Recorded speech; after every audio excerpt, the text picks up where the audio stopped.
to be in that sort of area, as well as Everest being a roadblocker on the northeast side of it. It creates this lineup. So teams funneled into this south side, so a circle like this actually benefits the majority of the lobby. Yes, it does. Yeah, I mean, they were already all set up in this position. The zone going here, super beneficial. This is a huge spot here, and it's a battle of contention. Aurora starting to push Nongshim Red Force. It's a rematch, and Nongshim Red Force win once again. No doubt in my mind that's how it should have gone in that last match. They make it happen, repeating history. And does that mean that Aurora are living up to the definition of insanity? I don't know, but they're going to have to change something if they want to win the fights against Nongshim and join them back up on the podium, because they are putting some pace down now, the South Korean side, opening distance and take control of an area on the south edge of this circle. Putting pressure onto S2G, man. Stopping Godlike potentially moving in, as well as Flash off in the distance. I've had the pleasure of being able to spend some good quality time with the players from Aurora, especially after their performance at PMGC. And I'll tell you one thing, if I know these guys, they are fuming right now. Well, you know, it's not infrequent that Doc wins the MVP award, despite not winning this tournament. Yeah. And he's not necessarily on track to do that here, but yeah, it's evident that they definitely are gunning for this top spot, but right now they're being denied. Yeah, let's take a look though as we move on over to some of these other fights. Now 14 teams are remaining. We got Aurora, Vitality out. A couple players from some other squads out as well. Wolf did lose a player early on, but E-Arena, 2 eliminations. They are the big squad in this lobby. Got a nice position in this zone as well. It's going to be really interesting to see how this game is going to fare. Also can't wait to hear what the Deaths has to say, especially about like that Enigma Galaxy split. I hope we hear from them because it's such an interesting play. Well, I mean, that circle shift out to the west side that went so quickly kind of devastated them. If it hadn't been as hard, it basically, I think almost any other circle, it wouldn't have been anywhere near as devastating for them. It was just so nasty because everybody started flooding west almost immediately. Oh, speaking of difficult circle shifts, that is pretty nasty. But yeah, the regroup was then completely blocked off. It did it again. The gap started to close, and the backstop for Enigma Galaxy wasn't pacey enough to catch up this time. Yeah, disappointing, unfortunate. Maybe they need a hot drop to be able to perform well in these games. Maybe Ida should go back to Pachinki, and that's what they've read into. But you know, Ida, pretty happy with themselves what they did right now, because they have that Gakko position. They are one of the only teams in the northeast side in these open fields.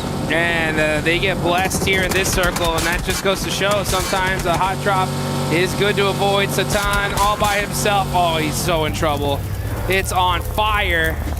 That Murado, he's going to have to pop out, lay down, and Nongshim Red Force right there. This is like literally the worst location he could be stuck into. Not good. Well, yeah, just a bad game for Enigma Galaxy overall. Still a couple more though in the books. It's not terrible for him in this position, right? You have this little defilade, you're kind of covered off from the buildings out in the open. The nades, though, from Nongshim Red Force does make it all the more terrible. That looks pretty terrible. The speed with which they rolled up does make it harder, but he's still got a little bit of fire in the belly, Jukes. Less terrible now. Yeah, Satan on the move. Did get a nice knock there, and now it's bad. Okay, yeah, well, he's not there anymore. My point was, there is a little bit of cover, and teams on that ridgeline can't necessarily peek over the top. The reason that they were able to do so is because there isn't so many teams out in the open fields, right? And if it happened a little bit later, maybe that would have changed. So I think I read a little bit too much into that to call it enough cover. But either way, he does go down. 6 shot, though. One of the very few players to be able to knock Hyunbin on that trade, though. Yep, that was really nice. Just saying. Just saying, indeed. Not an easy feat. Hora. Wow, what happened to Hora? They tried to roll in from the west side, and it didn't work. I think that's a pretty apt summation of what's about to happen. Hate to see it. Yeah, you do. Orangutan have a real opportunity, though, to find an isolated outpost as the south side gets hot as well. Yeah, it's getting hot indeed. You can see Oh So Easy on fire. But down to 1 HP, he's gonna get knocked. Alula looking to take out Nongshim Red Force. S2G. And yeah, here comes S2G. This Wizard Tower is by far one of the most dominant positions in this zone, and that's why so many teams, they want it and they want it bad. S2G on the push. They know that that Wizard Tower is weak from this hillside. Starting to throw some utility out, trying to see if they can get a good opening knock here. Seems like they're slowing it down though. Over on the northwest side, you've got E-Arena at loggerheads. Scrapping it out across the way as well with Furia. 2 players, 3 players now down. Turney Kaise on the inside, terminating with the P90. Pops the reload there. Gets the ammo back into control, and the res can come through as well for the backlines. Furia are going to get dismantled, and they get taken down. Oh, it's rough, especially considering they lost out to E-Arena. They feed E-Arena 4 more points. The White Rabbit really on the run here. Hopping to victory. Next zone, where's he going? If it centers up, it's going to be disgusting as that field is wide open. Okay, it goes to the north side. Is it like a rule that the circle has to touch the edge of the previous one in this game? Just hug it. It's just like, yeah, I just pick a point around the circle. Yep. I attach myself to that. See what we're going to go for. Another hard shift is crazy, but it's a crazy fight unfolding for Godlike as they find one, try and trade it around the corner with Team Flash, and Tops goes down. Put into the meat grinder there. Let's go at Mino, getting a nice knock and finish. 4 points on the side of Godlike. Haven't had the hottest of starts here. Still putting up some points on the board though. OG, other Indian team, putting in some nice knocks. And Godlike OG are right next to each other on the leaderboards. Again, still a lot of matches left to be played. This could be that start for them to take charge. A few good games is all it takes. There's fewer and fewer matches though getting played. Alula try and roll up, try and take this fight with S2G, but it's not going super well for them as they haven't even been able to find that knock onto Hamzy. Down the hill, he was able to survive on a sliver of HP, gets the healing done nice and fast, and S2G can transition now without Alula breathing down their necks. They've only got 1 player, and Yasser is already sending out into the open. 4 Thrives getting roadblocked on the northern rotate as Ulf and the Arena sit in front of them. Alula losing their final backstop, and Godlike now trying to roll up into the engagement as Ida takes shots from a distance. Yeah, and that's it for Alula. Now you got S2G that we're holding this Wizard Tower here, but is now outside of the circle. They're gonna have to get moving. Meanwhile, you got Tianba trying to get rezzed up here. Out in the open. They got a couple busted up vehicles here for cover, utilizing those smokes as well, but the pressure is imminent. Now comes Scarface. Scarface with a nice nade onto Joker. That's gonna finally pepper E-Arena's position. But now E-Arena are in this next zone. Godlike trying to possibly gatekeep this. I almost ran right into that nade. That was dangerous. Solo remaining for Nongshim. Did they spot him? A spiteful look in his eye, a glint, a gleam of malice, but it's spotted by Solke. He sees that one gleaming in the grass and puts it down. Snake out of action. That's huge. Now they don't got to worry about that anymore, but now they got to worry about Godlike as they got one of those players up close and personal. Gonna switch on fights on over to this fight though as E-Arena, top team in the lobby, still alive. Now we're back. Hey, they're more than alive. They're kind of thriving on this northwest side in that fight. Goodness me. Godlike losing their backstop there as Mino goes down. And now playing on as 2. Chunks being torn out of everyone as Turney K continues to turn up the heat with that P90. Finds a load of elims from Ulf. Turney K now taken out. That is huge. That's going to be from Aching. Tianba now getting in the mix. They know it's E-Arena, so if you're Tianba, this needs to be your hard focus here. You want to be able to slow them down. I mean, you want to, sure. You absolutely do, but the question is, can you? With Turney K out, you're right, without that P... Oh, wait, hang on a minute. I think Joker was able to recover the P90 just there. Do you have ammo for it, though? Or I believe he was able to pick everything up there from the body. But it's a hard shift again. What is going on? It has to touch the previous circle. It's a rule. I'm telling you. It's something about this game. 4 Thrives, they're going to have to leave, but they may have to leave one of their players behind as Falak has taken a knee. Scarface down low. Last player alive for Ulf. Nade over the top from down IQ. Low. Good bounce. Too slow. Rolls under. Right behind the wheel arch and it's right in his face. Bye. Scarface, you can't chew that. Oh, man, he ate that one. And 4 thrives on the move. IQ going on over to Pubg. Gets the res right on time. Save. Able to keep things alive. I have no idea what that was. Able to keep him alive, but Zypher not so lucky. As Pubg will get back to his feet. But they have a long road to tread now. S2G covering off the south rotate. And I feel like E-Arena sweeping around may not be the worst idea. Maybe try and push through 4 thrives. Continue on. Challenge S2G's backstop, maybe. Oh, it's a difficult approach. No matter which way you cut it. But for E-Arena, they're already on 6 elims, Jukes. They're already into the top 6. They're having a good game, and everybody from 2nd down to 6th has already gone down. Oh, Schweppes spins out and gets punished. Pubg barely moving out the way, gets a couple, but now there's Mormon up. IQ, got to make a play here. You need to stop E-Arena. They have been too dominant so far. They are putting in work. They take down Pubg. Now Mormon gonna have to run away. This nade looks good from IQ though. Oh, it gets to secure 4 thrives. Finally shut down E-Arena. Okay, so they are drawn a little bit shorter than they could have gone. Really nice hold there from Pubg, I think, on that roll-up from E-Arena. He was able to do so much damage. Unfortunately, not able to survive, but IQ was. And he was able to put a 10th elimination on the cards there. 4 thrives. They have been blasting on this western side. In the thick of it, the fight, seemingly, where the flower of their success has bloomed. IQ now rolls over the top, steps up with A-King, and he swings out wide. Nearly sends to the sky, but will take the tumble, finally going down, and breaches them up to 60 points. Oh, and now he said, I'll take that buggy, thank you very much. As he's gonna go ahead and head into this next zone. Oh, getting shot up, oh, that hurt! I don't think he is. And S2G said, no sir, not today. Not getting in here, access denied. Hey, you know what's brilliant? What's that? Ida didn't hot drop, and now they're in the final circle. Oh! Isn't that great? It's almost like it was a good idea. Who'd have thought? Who could have thought that not dying immediately would be a good idea? Orangutan trying to break out from their compound on the north side, but again, so open. 2 teams with broadside on you. I don't think you last that much longer here. A cop on that north edge. I feel like we're just waiting for him to go down here. Oh, yeah. And he falls. Goodbye, and S2G finally starting to make some noise here in Erangel, but it's S2G versus Ida. 2 teams from Turkey.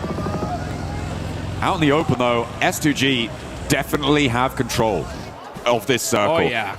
At the moment, Ida are completely penned in within their compound, and with this circle, they have to leave. There is no 2 ways about it. Man. They have to get out of there. The question is how you do it. The start needs to be a big pick.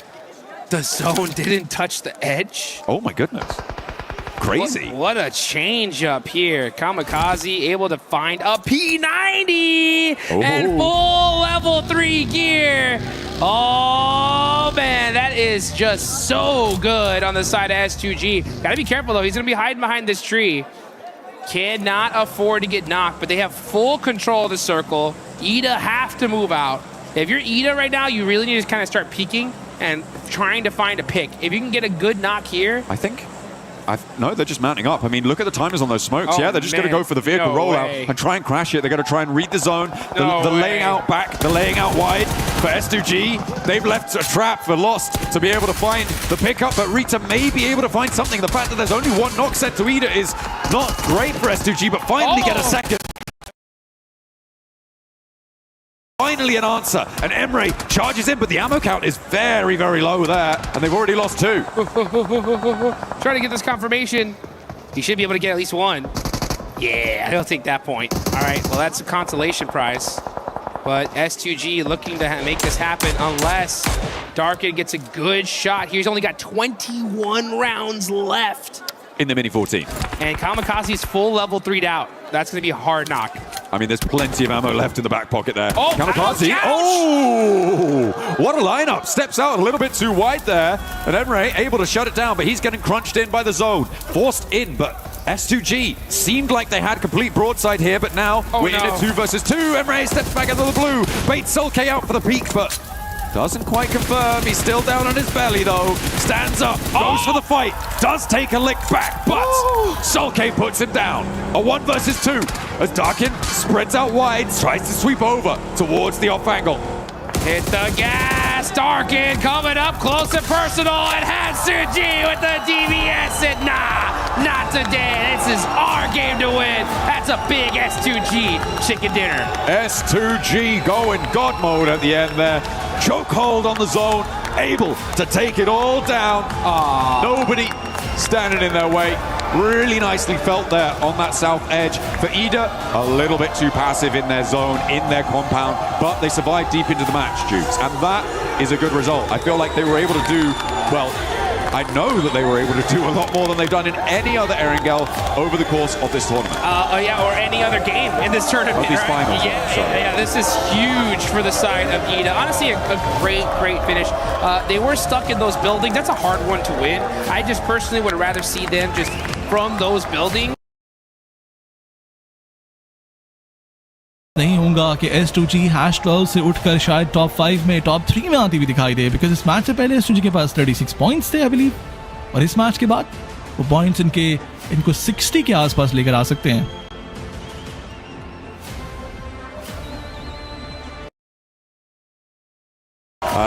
Over in the open field there. I feel like what happened there was that they got information on the backlines on towards where Lost was, and they were able to flow out that way, and that's what they went for in those final moments. Maybe a little bit overinvested on the angle though. Let's listen in to hear what they have to say on that match. Sürünüyor ya. Bak Eve bak. Evdeki alana sağ. Arabayla çıkıyor, sağlı çıkıyor. Tamam. Hamsi çok iyi bakman lazım ona. Hadi arabayı Bakacağım. Ha, çok mermim yok, sıkmayacağım, gelsin. Geliyor, sana geliyor. Pozisyon alacağım. Nice oğlum, nice. Çok iyisin. That sounded really chill. That sounded really chill, relaxed. They felt in control, and I could smell it. Oh yeah, they knew that was their win. Yeah, let's get high, folks. This is what it's all about. The best of the best on the planet, battling it out for some major money. What a game. S2G finally get their win here, and we still got a whole bunch of more games coming up.